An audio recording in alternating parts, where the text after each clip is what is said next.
Propose une nouvelle interruption de séance afin de faire droit à la demande de prise de parole de 4 représentants du mouvement des Gilets jaunes. Et donc, je vous passe la parole. Monsieur le maire, mesdames et messieurs les élus, merci de nous donner la parole en premier lieu. On tient également à exprimer nos condoléances aux familles des victimes de Strasbourg. Donc, nous sommes les représentants de l'Assemblée citoyenne, les Gilets jaunes, avec toute leur diversité. Nous nous réunissons et nous manifestons notre révolte depuis maintenant 4 semaines. Nos revendications sociales, environnementales et de démocratie participative sont légitimes, car nous avons été laissés au bord de la route par les différents gouvernements. Pour ne citer qu'un chiffre, selon l'INSEE, un ménage de la classe moyenne a perdu entre 2008 et 2016 500 € à cause des mesures fiscales et sociales, alors que les plus riches ont vu leur fortune multipliée par 7. La paupérisation n'est pas qu'une impression comme veulent le faire croire nos chers médias, mais bien une réalité. Loin de nous avoir apaisés, l'annonce faite par le président Macron lundi nous a au contraire mis en colère.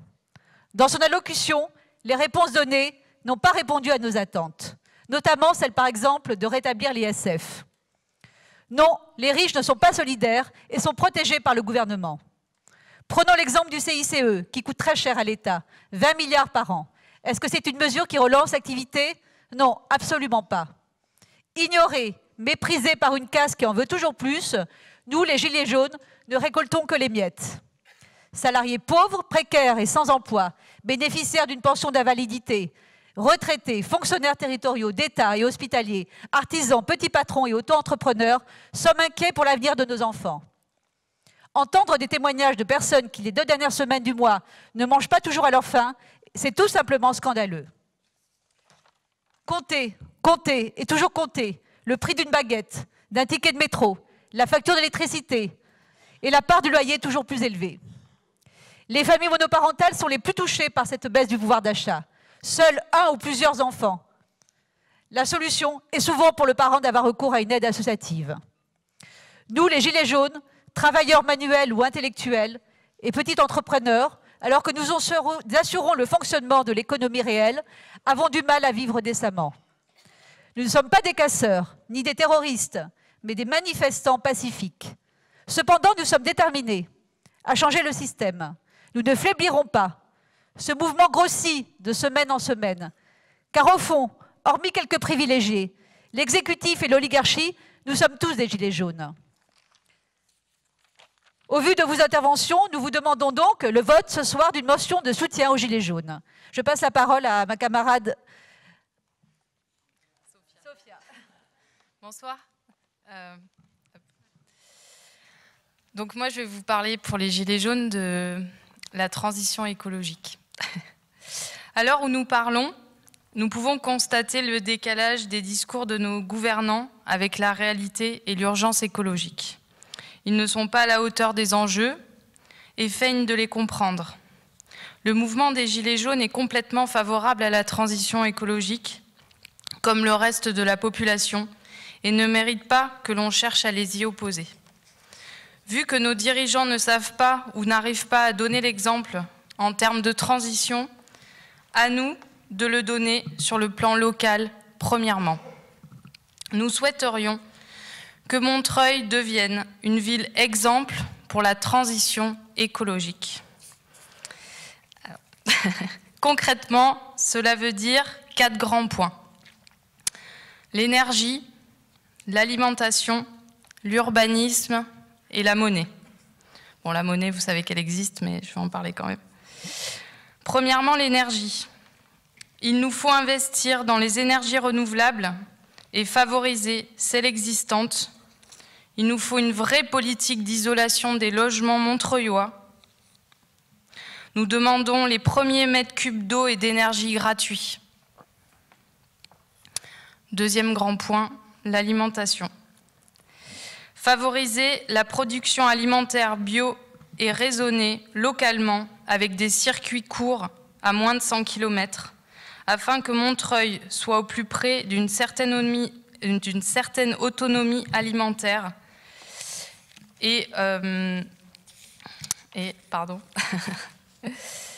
je vais y arriver, utiliser une partie des murs à pêche et des 3 grands parcs montreuillois pour produire également une nourriture à portée de toutes les bourses et saine. 3e grand point, l'urbanisme. Il nous faut verdir Montreuil, végétaliser les toits de bus et arrêts de bus, communiquer davantage sur la végétalisation des façades privées et publiques afin d'absorber l'humidité l'hiver, le trop-plein d'humidité l'hiver, et calmer les températures hautes l'été. Former et sensibiliser les Montreuillois à la permaculture afin qu'ils s'approprient davantage les espaces urbains et également créer d'autres parcs urbains dans la ville de Montreuil. Créer des pistes cyclables sécurisées. Créer un vrai système de récupération des eaux de pluie afin de pouvoir subvenir à tous les besoins en eau pour arroser tous les espaces. C'est aberrant que ça n'existe pas encore. Et enfin, cesser la bétonisation des murs à pêche. Nous avons une monnaie locale. Nous devons la rendre plus facile d'accès et la valoriser davantage afin de faire travailler notre économie locale et la protéger. Bien sûr, toutes ces doléances coûtent un pognon de dingue. C'est pourquoi nous vous demandons de mener les luttes auprès du gouvernement. Merci.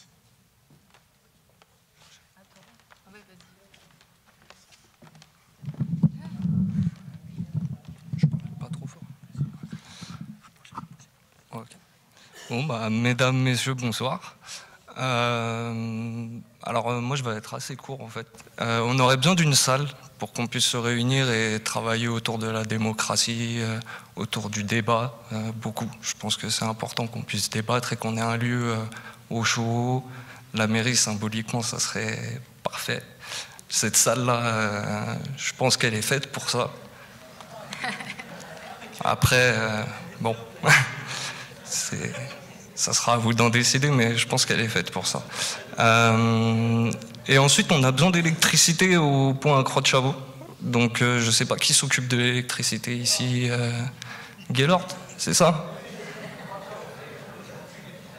Gaylord, un petit peu d'électricité. Genre, franchement, on peut faire une caisse et on vous la ramène le soir. Voilà, on peut faire ça. On peut en parler, oui. Il n'y a pas de problème. Et donc du coup, c'est tout. Voilà, une salle et de l'électricité à Croix-de-Chavaux pour ceux qui sont dehors en ce moment. Voilà, bonne soirée tout le monde.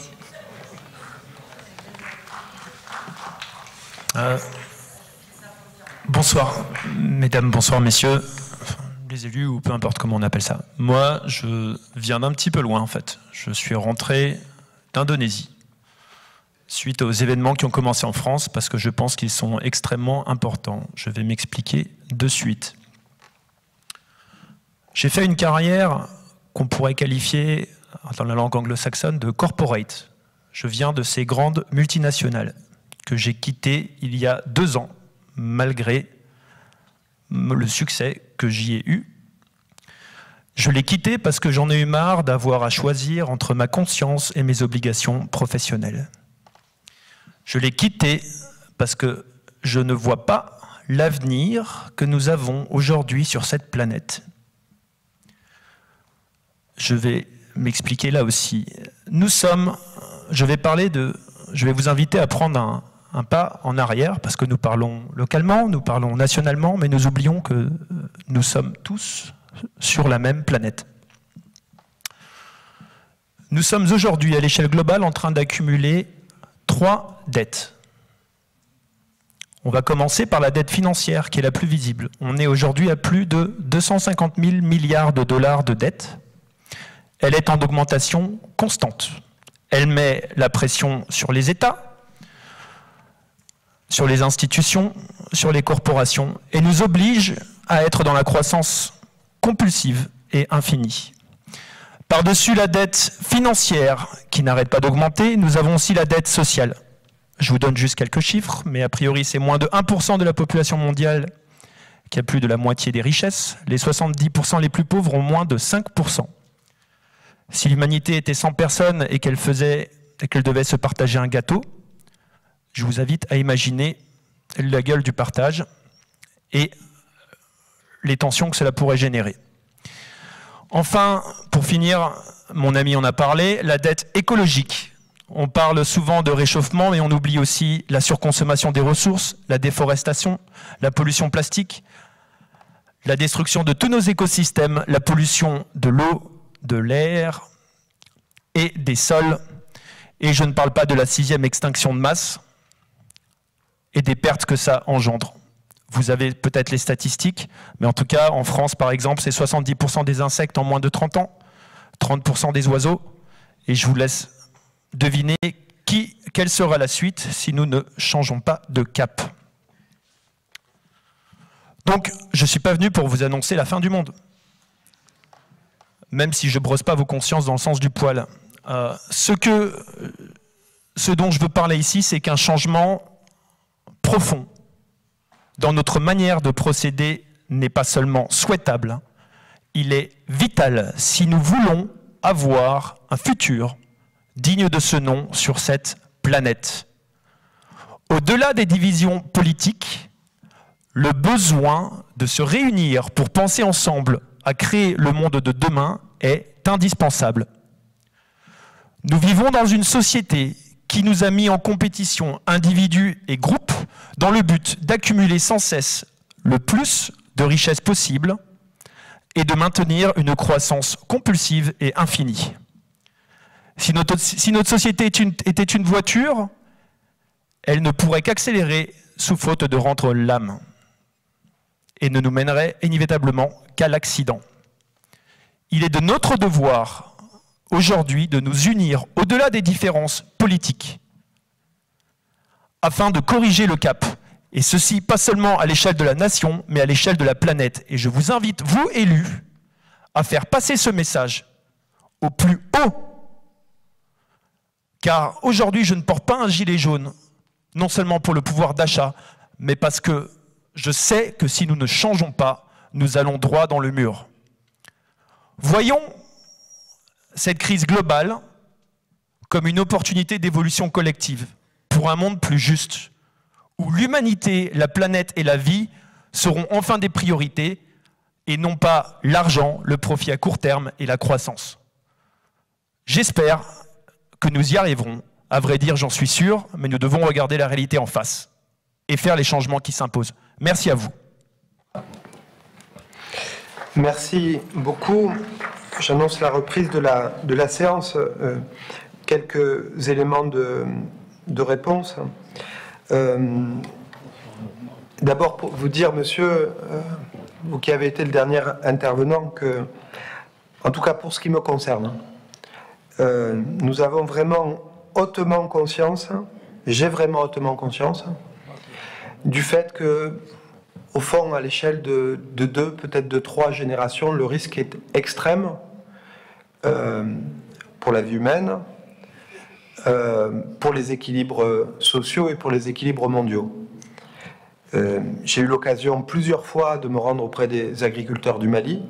Sur une longue période, nous pouvons constater les effets du changement climatique et les conséquences pour les capacités vivrières des populations.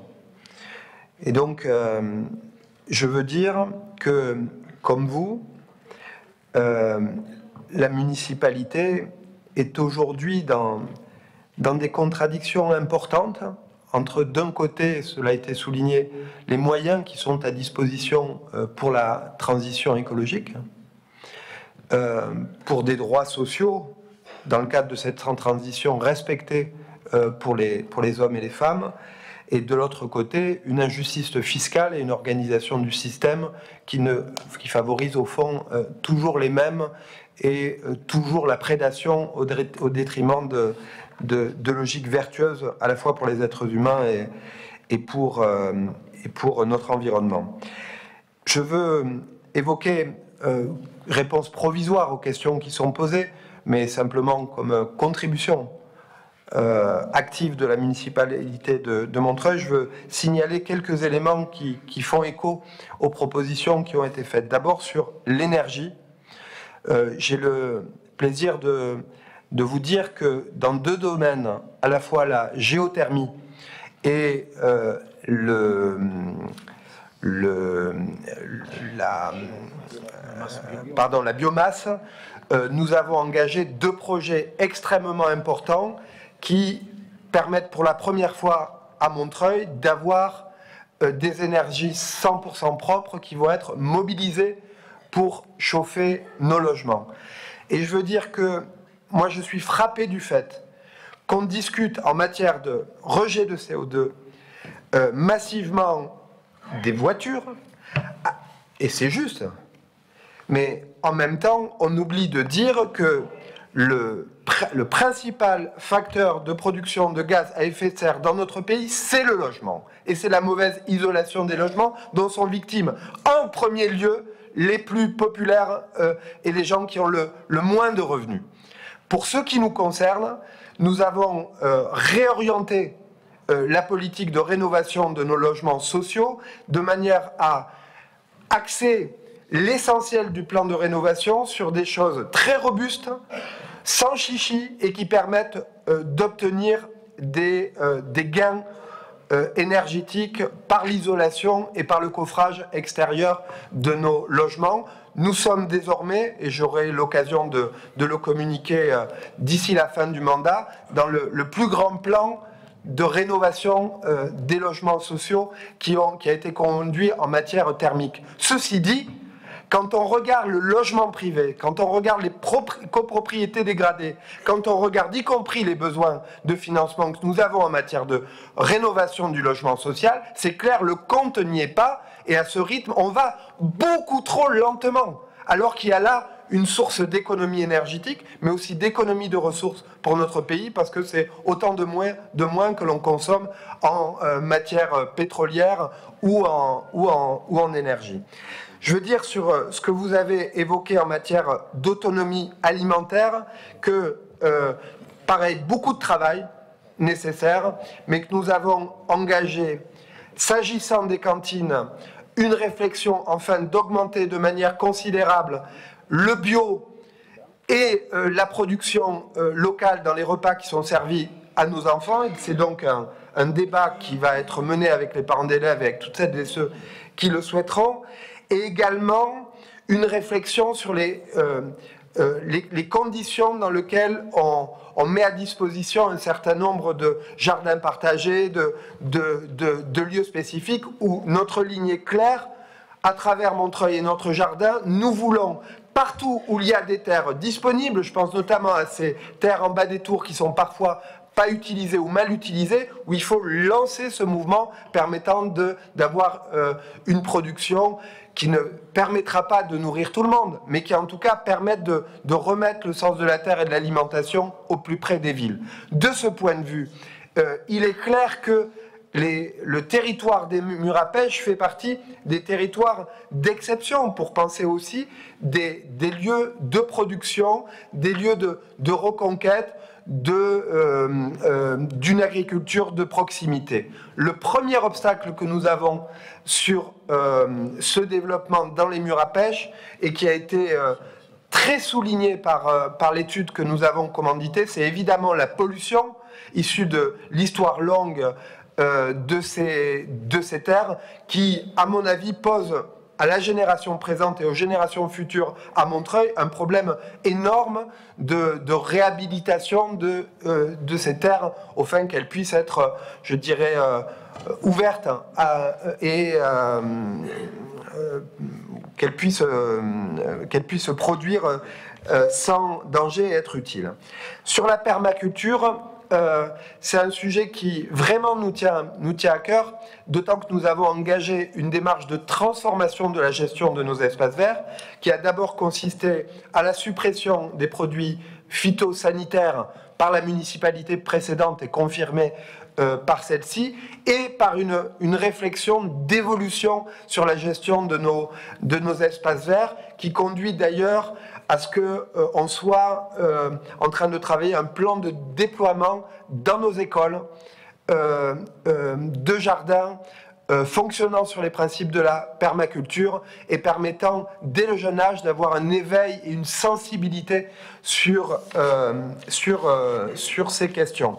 Enfin, j'ai vu que sur les bancs, cela avait fait sourire lorsque vous avez évoqué la question, mais l'affaire de la végétalisation des abribus est une vraie question, et une question importante parce qu'elle permet de régler à la fois les problèmes d'eau et les problèmes de chaleur assez simplement finalement par leur existence. Si je peux me permettre, justement, il y a également la végétalisation des bâtiments publics. Tout à fait. Qui pour absorber le CO2 également. J'allais y venir. C'est la raison pour laquelle les règles d'urbanisme ont été modifiées avec deux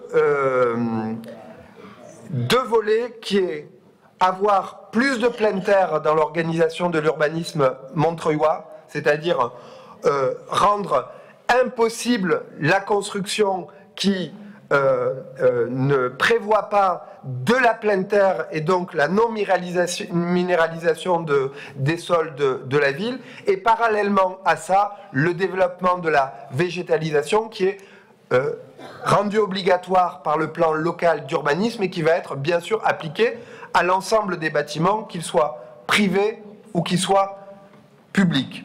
Enfin, des questions ont été posées matérielles et concrètes sur la mise à disposition de salles. Mon cabinet se rapprochera de vous. Vous aurez la gentillesse de laisser vos coordonnées pour que l'on puisse organiser cela correctement pour vous comme pour les citoyens de Montreuil.